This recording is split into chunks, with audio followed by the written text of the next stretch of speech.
And I say her and I. She picked them out, and I was like, yeah, I like all those. Those are great. That's a good set. They fit together. But neither one of us really realized how well all of those songs fit with what we're going to be looking at today. Today we're going to be continuing our series, Building Hope. It's in Ezra chapter 3. Ezra is in our Old Testament. If you have a paper Bible, there is no shame whatsoever in consulting the table of contents. Ezra is a smaller book. It's not very commonly read. And so looking at table of contents, find where it's located in your Bible, and feel free to do that. If you're like, I've got a device, hey, it's a little easier for you to find it that way. It's also going to be up on the screen for you there. So you can be opening up to Ezra chapter 3. We're going to cover the whole chapter today, which sounds like, wow, that's a lot, but it's actually a fairly short chapter. So, one of the things that you hear a lot about is this idea of safety in our world today. We are truly obsessed with safety. Safety first. I want to make sure we're going to be safe. We need to make sure that everything is done right so that it's safe. And for the most part, that's a good thing, because we do want to be safe. I drive school bus. I want to make sure that I'm driving that bus as safe as I possibly can so that we can get all the kids home safely, right? I mean, that's our goal. Safe trip home, safe trip from home to school is our goal. However, there are times in life where we need to go, safety is not my top priority. There's a guy named Mike Rowe. Some of you may know him from the TV show called Dirty Jobs. He also has a podcast called The Way I've Heard It, and my family knows that I love this podcast. Every time we go on a trip, it's what I listen to help me stay awake while I'm driving. And one of his big thing, and all of his crew that works with him on Dirty Jobs, their thing is safety third. And the point isn't that safety shouldn't be important, because it is, but there are other things that sometimes have to trump safety. That sometimes we have to look at the reward and go, the rewards outweigh any risk. And we've got to do this. This thing, yeah, there's some risk involved, and we've got to do it, though, despite the fact that there's risk there. My whole life, my whole adult life especially, has been involved with making decisions that have a good amount of risk in them. When we moved to Arkansas from Alabama, there was risk there. When we moved from Arkansas to Missouri, Missouri back to Alabama, Alabama to Grinnell, Grinnell to Okoboji, every time we made a decision to make a move or to do something, there was risk involved in it. There was a risk that things may not work out. This might be a difficult move. Things might happen that we don't want to have happen, and they did at times. But sometimes you have to go, because God calls us to do things, and He calls us to do things that have risk. Almost every time He calls us to go, there is a huge risk involved. But the reality is, it is riskier to say no to the call of God than to say yes to safety. It is riskier to say no to God than to do anything else. But we've become so obsessed with this idea of safety, we are almost risk adverse. Anything that we see a lot of times, if there's a risk, I'm out. I'm not going to do that. That's risky. I need I need a sure thing. I want to know that it's going to go the way I want it to. But in life, the reality is, there's no such thing. We can look at things and we can go, yeah, it's pretty much guaranteed. But there's still risk that it's not going to happen the way we want. We've all had to make decisions that have risk at some point in time in our life. Whether it's to move, like the ones I talked about with our family, move to a completely different world, in our case of moving to Iowa, move to something that's very different. Whether it's changing jobs, starting a business, starting your career, continuing your education, there's risk involved in all of those decisions. There's an organization that we as a church partner with called the International Mission Board. We've talked about it a little bit. We're going to be doing a trip hopefully next summer to India, and as that trip goes, it will be partnering with missionaries that are on the field with the International Mission Board. That mission board, they have missionaries all over the world. Over 3,500 missionaries all over the world. not all of those missionaries are in safe places. Some of those missionaries, we officially don't have people there. There's places in the Middle East, there's places in Southeast Asia that we can't say the name of the people that work there. We can't say that they're actually there because it's a risk not just to their legal safety, but to their actual physical safety. Not from always the authorities, sometimes the authorities, but a lot of times just from the people that they live around. There is safety for them. Major safety issues for these people. Actually, a few years ago, there was a major data breach at the International Mission Board. And the person that breached, they got a hold of our list of missionaries in the field, and they released it on the internet. Within 24 hours, there were people in Southeast Asia and people all over the Middle East that had lived there for 20 years that were suddenly on airplanes headed to countries that they had not planned to go to because they knew that if they didn't get out, and they didn't get out right away, them and their families' lives were in danger. They made a choice. They looked at the risk and said, the reward of one soul, one person's life, having their eternity changed is worth the risk of my physical safety. Because the missionary looks at it and they go, my eternity is secure. There's no risk there for my soul. My soul is safe in God. And so I will risk my physical safety so that hopefully I can reach one soul, that their eternity might be changed. And so they go despite the risk. And there's missionaries all over the world to do that. And it's not just the International Mission Board that have missionaries in places like that. There's lots and lots of other organizations that are the same way. We partner with Overland Missions as well. There's a guy named Cam Rabb that came. He spoke August, I think it was, somewhere in that time frame. And we support him on a monthly basis from our church. We give him financial support. And he is in Brazil, which is an open country. But he is not just in like Buenos Aires. He is up the Amazon, like a couple-day boat ride up the Amazon into the jungle, reaching the people that live in the jungle. So there's risk to his physical safety from the jungle itself. But he goes because he knows not following God's call is riskier than anything that could happen to him on this earth. So today, as we walk through our passage in Ezra, I want you to see this one thing. We find safety in following God. Life is not guaranteed to go the way we hope. It's not guaranteed to go the way we planned. Matter of fact, most of the time, the way I have planned my life to go, it has gone the opposite of that. Anytime I have put my plans together, my world has fallen apart. Anytime that I have stepped back and go, okay, God, where are you showing me to go? And I will go. It has gone much better. Notice I didn't say easy. Notice that I didn't say it was safe in a worldly sense of safe, but it was better. It was more fulfilling. It was more satisfying. And there was peace within my soul. We find safety in following God. So, quick recap over a few things. In 586 BC, the Babylonians came in and destroyed the kingdom of Judah. Remember, kingdom of Judah formed after Solomon, King Solomon, who wrote the book of Proverbs and Ecclesiastes and a few things. He's considered to be the wisest person to ever live, one of the wealthiest kings ever.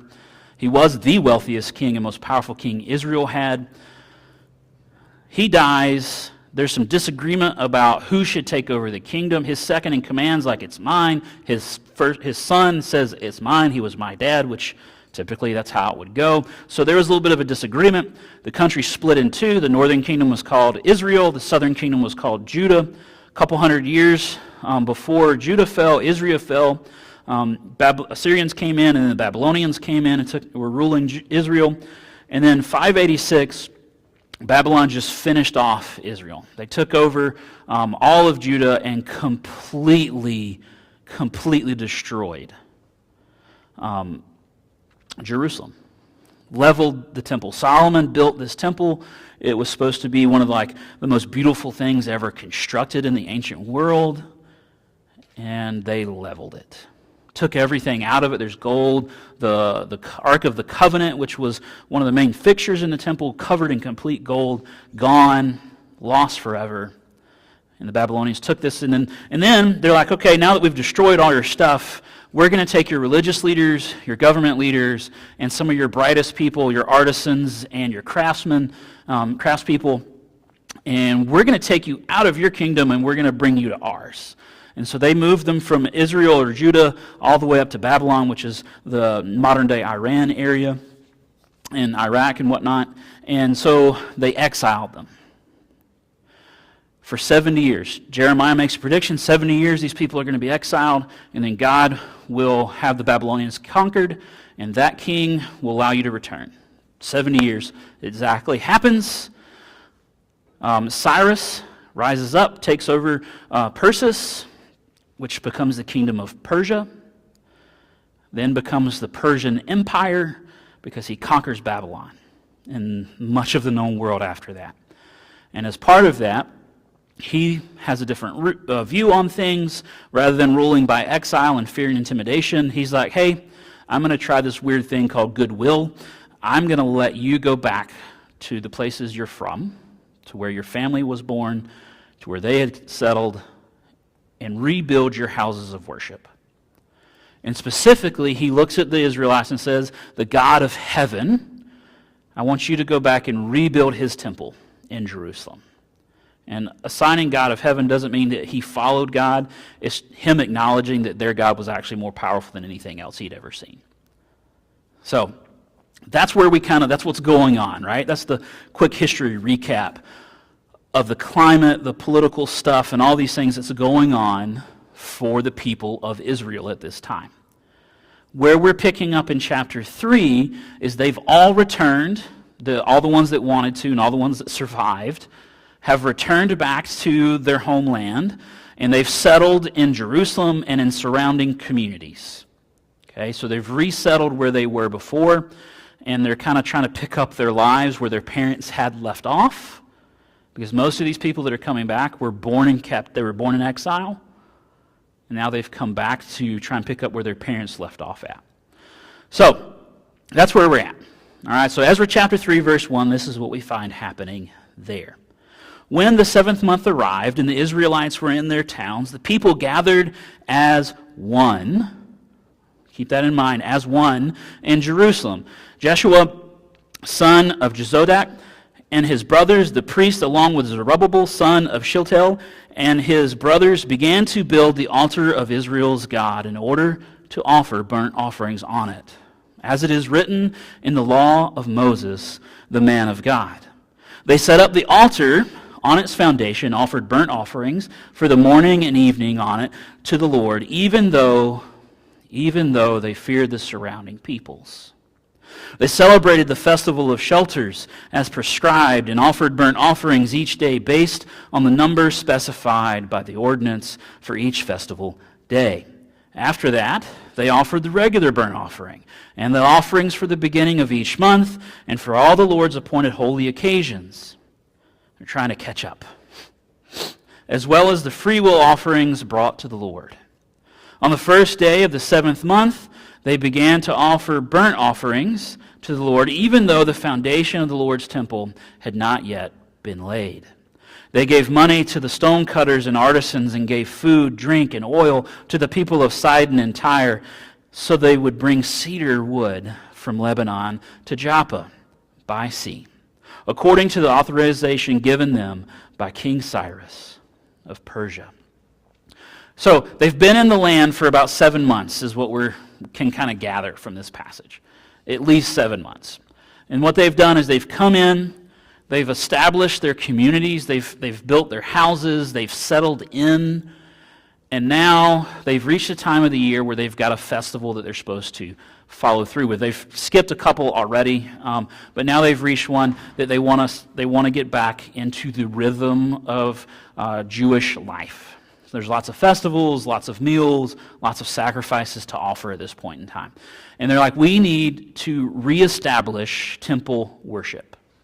And that's what Ezra 3 is really all about, is them reestablishing the temple. Ezra itself kind of covers that. And so that's what they begin to do. They gather together and they resume worship.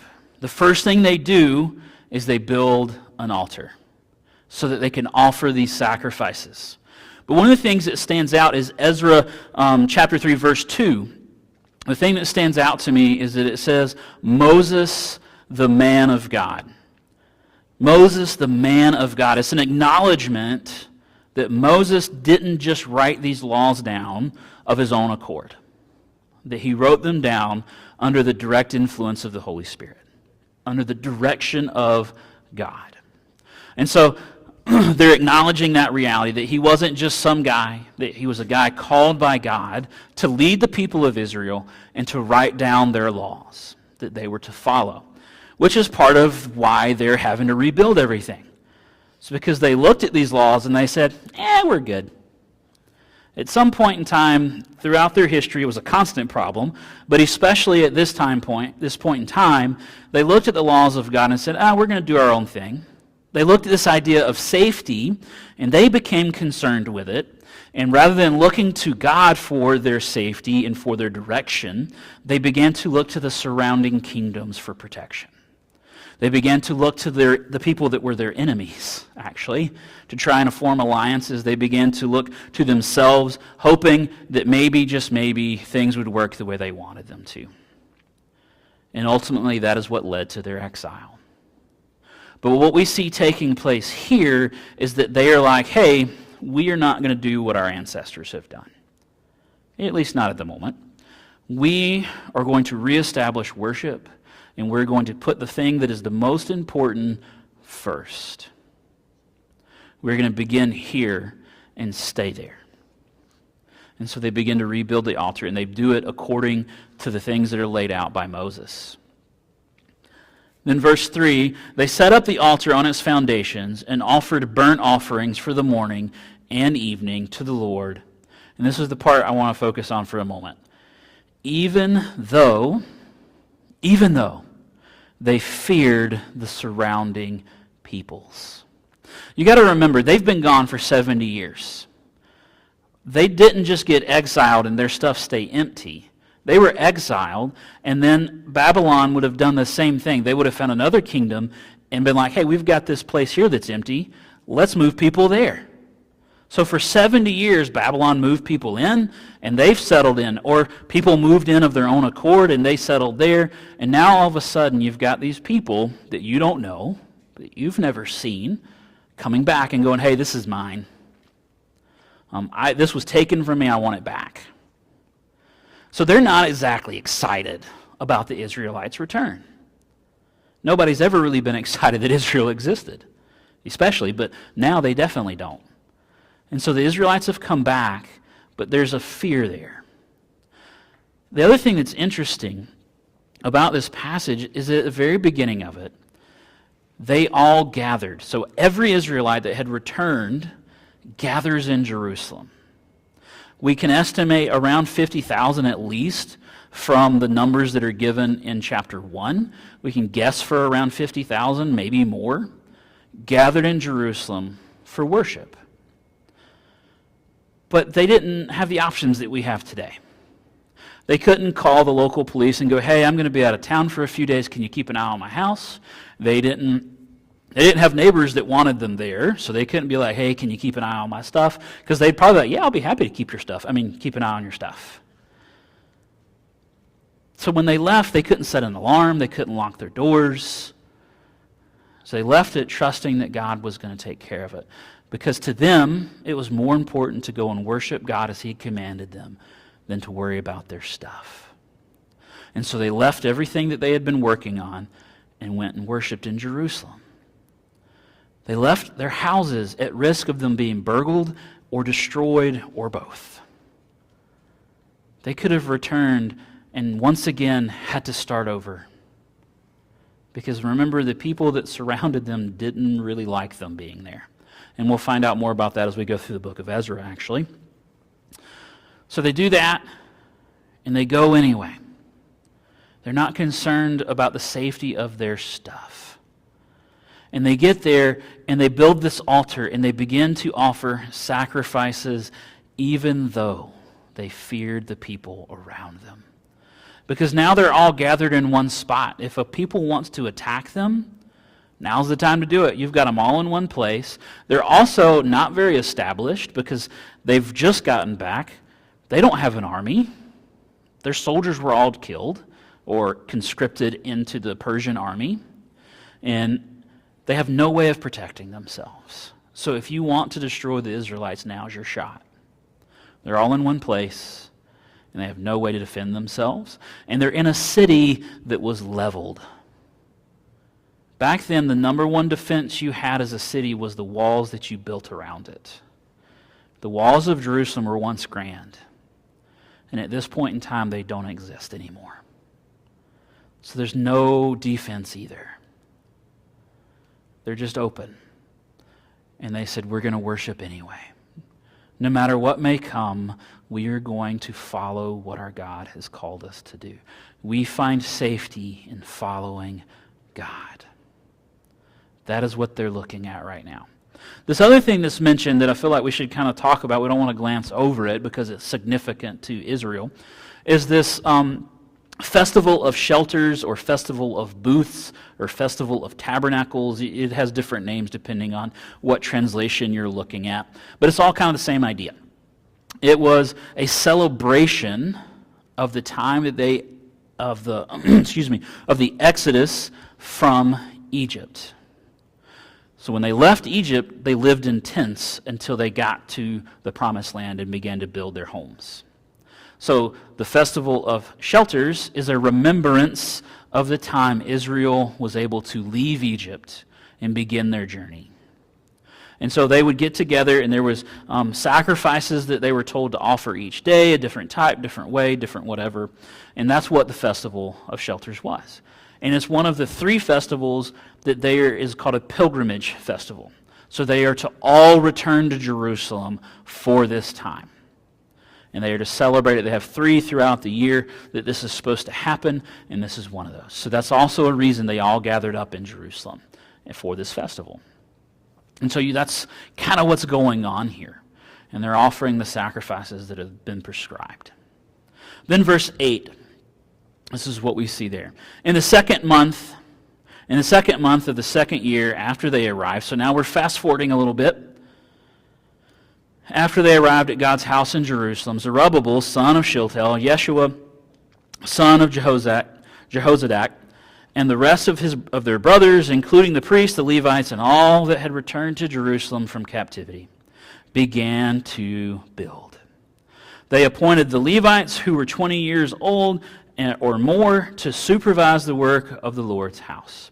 Jeshua, with his sons and brothers, Kadmiel and his sons, and the sons of Judah and of Henadad, with their sons and brothers, the Levites, joined together to supervise those working on the house of God. When the builders had laid the foundation of the Lord's temple, the priests dressed in their robes and holding trumpets, and the Levites descended from Asaph, holding cymbals, took their positions to praise the Lord as King David of Israel had instructed. They sang with praise and thanksgiving to the Lord, for he is good. He is faithful to love Israel. And Israel endures forever. His faithful love endures forever. Then all the people gave a great shout of praise to God because the foundation of the Lord's house had been laid. But many of the older priests, Levites, and family heads who had seen the first temple wept loudly when they saw the foundation of this temple. But many others shouted joyfully. The people could not distinguish the sound of the joyful shouting from that of the weeping, because the people were shouting so loudly, and the sound was heard far away. So you have kind of a mix of emotions. You have this great and wonderful thing. They've built the altar, they've resumed temple worship, and now they're like, all right, let's get about the business of rebuilding the temple. So they begin work. They had to wait a little bit because previous verses we saw where they basically ordered the supplies and got to work on that, and they had to wait a while for all that stuff to start coming in so they could build the foundation. But there's still no actual structure just yet. It's just the foundation's been laid. But you have this mix of emotions that's happening. And you see some people are excited. And they're shouting praise because they're just happy to be able to worship in the house of God again. Or for them, some of them, most of them, for the very first time, to be able to worship in a temple. But then you have another group that's older. They're at least in their probably 75, 80 range. So they're older. And they're looking at it and they're weeping. Now, it doesn't tell us why they're weeping. They could be weeping with joy that the foundation has been laid again. They could be weeping because they remember the grandeur of the previous temple, and they're looking at the foundation of this one going, it's not going to be the same. Because remember, as I said earlier, the first temple, the temple built by Solomon, was a marvel of the ancient world. It was beautiful beyond understanding for that time frame. It had ornate materials. It had been built out of carved stone. It was a magnificent thing. And now you have these people that remember that, remembering offering sacrifices, remember working in this temple. And they're looking at the foundation of the new one, and they're like, this isn't what it was supposed to be. And so they're mourning. And in the back of their mind, hopefully in the back of their mind, they're going, it's not what it's supposed to be because we chose to walk away. We chose to ignore the things of God and to follow our own hearts and our own passions and our own desires. And because we did that, we lost something beautiful. They lost God himself. Not because he moved, but because they chose to ignore his presence. And they chose to follow their own way and trust and find safety in their own things. And now you've got this mix of emotions taking place. Because they remember where they were. They remember what got them to where they are. And they wish that it was what it used to be.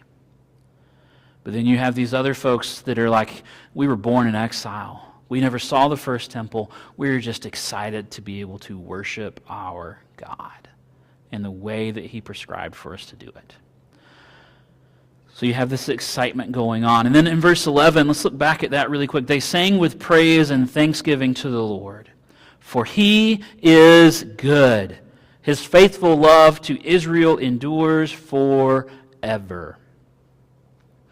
Remember, these are people that either got sent to exile or were born in exile. And this is what they choose to sing. This is a people surrounded by their enemies. Enemies that at any moment could attack. For he is good. His faithful love to Israel endures forever.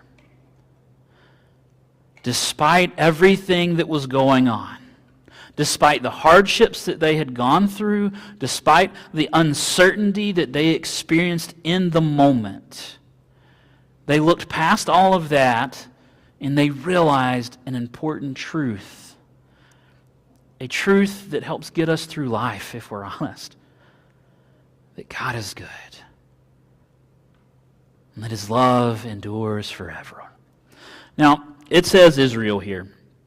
One thing that we learn as we study Scripture, and once Jesus arrives on the scene, anyone that follows Christ, anyone that calls on his name to be rescued, is made part of the family of Israel.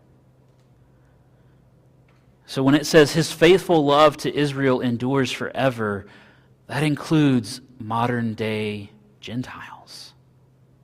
And Gentiles are those that were not born Jews, like myself. I have no Jewish heritage that I'm aware of. But I'm part of the family of Israel because of Christ. Because his love endures forever for me and for you if you call on his name. We find safety in following God. Doesn't matter what we've done and where we're at. There is risk involved in life. And if we spend our life afraid to step out into uncertainty because God is calling us, we will miss out on life. There are times where it doesn't look like things are going to go well, where we have no clue exactly what's going to happen, but all we know is there is something within our soul that we're following God and we're speaking to Him regularly, and we feel within our souls, we feel Him pulling, calling us to do something. Maybe it's to invite a friend to something, to hang out so that you have opportunity to talk to them about Christ. Maybe it's to invite them to church on Sunday morning. Maybe it's to invite them to bridge group on Sunday night. Maybe for you it's something even bigger than that. Maybe it's to step out and start a new career, to step out and start a ministry, to whatever. There are some things that I've had the privilege to be approached about this week, actually. There's one thing in particular that I am extremely excited about that we'll get into more later. We're not going to talk details right now. But it is a risk for this person to step out and lead in this way. And I am excited by their excitement to go and do it. And I'm excited to see what God's going to do to impact parents in our community through this person. I'm excited to be part of that, to see what God is going to do. It's a risk, and they're stepping out, and they're going, I don't care what the risk is. This is a call that God is giving me to meet this need. Maybe it's something like that for you. We have to find safety in following God, not in following our own heart. Because when we follow our own heart, we will clam up and we will stay home and we will hope to never do anything difficult. Because we are broken and fallen and we strive for comfort. But what we realize when we achieve that comfort is detrimental to us. It's not good for us. Something I've seen recently, I read, it was a couple months ago, I may have talked about it before. There's an article I was reading that actually chairs are actually really bad for us. We are meant to squat. We are not meant to sit all the time. Yes, it's comfortable. Do I prefer a chair? Most definitely. Do I like my recliner? Yes, I do. But we are actually meant to squat. It's actually better for our physical body to squat rather than to sit and lean. But sitting and leaning is comfortable. Comfort can be detrimental. It can be good, but it can be detrimental. It's not just for our physical body, but our spiritual one as well. When we choose spiritual comfort, we end up in exile. We end up turning away from God and saying, no thanks to what you're calling me to do, and we end up in pain.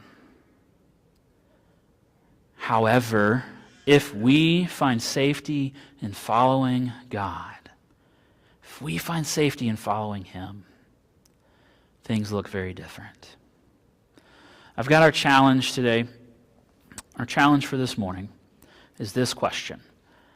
Do you hold back hoping to remain safe? Or will you risk it all and follow Him? Wherever you're at in your spiritual journey, wherever you find yourself, whether it's just beginning, whether you've hit a rocky patch, whether you're growing strong,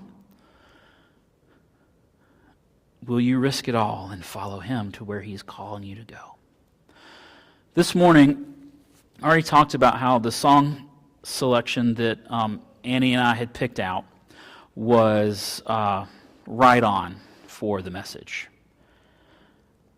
But what I didn't realize until we picked this out, and then when I wrote the message, and then while I was putting the songs into the computer, I really realized how right on this last song is. And this is one we added right before I wrote the message, actually, because Annie asked, "Hey, can we do 5 songs today? And can we close with Sanctuary?" is what she'd asked me, and I was like, "Sure, Sanctuary is a good song. I like the song." But she didn't know, and I didn't fully sink in, that we were talking about the Israelites rebuilding their sanctuary so that they might worship their God, our God. And so as we close out this morning, be thinking about that reality, that he calls us to take risk, to find our safety in him, and safety in him doesn't look the same way we think it does. Earthly safety is not the same thing as safety in God. I'm going to pray, and then we're going to sing. I'll pray, and then we'll sing. Father, thank you so much for today.